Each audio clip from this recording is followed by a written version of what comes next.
A flock of herring gulls, a familiar sight on the UK coast, but seabird numbers here have been dwindling for decades. A recent survey adding 5 species to the endangered red list. Back in 1996, there was 1 seabird on the red list.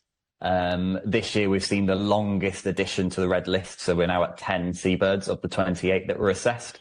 Among them, the common gull, no longer as common. The Arctic tern is also at risk, struggling due to a shortage of sand eels.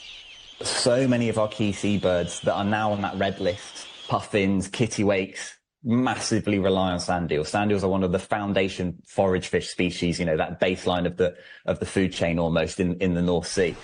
Conservationists say a decline in seabirds is a key indicator of damage to the marine ecosystem. There are now 10 types of seabird species on the red list. And one of the biggest challenges they face is simply finding enough food. Changes in our climate are thought to be contributing to that. The UK hosts some of the world's most important seabird breeding colonies. Around 500,000 nest on these cliffs every year.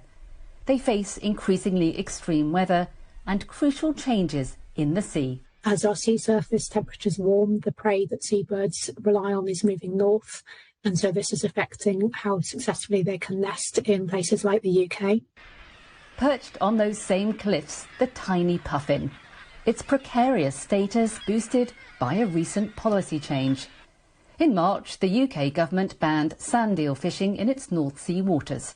The EU is challenging the decision, but it's welcomed by conservationists. By simply removing that pressure, allowing these fish the time and space to recover, we are really giving resilience back to nature. But nothing can protect from devastating outbreaks of bird flu. The disease has wiped out tens of thousands of seabirds. Seabirds face many other threats, ranging from pollution to development at sea. Overfishing and trawling the seafloor harms all marine biodiversity. Nature campaigners want change. So we know that the ocean can bounce back. We know that too much of UK seas are currently unprotected, and we really want this new government to take those threats seriously and present a new vision for ocean recovery. Protected areas like this RSPB reserve help seabirds thrive and source food more readily.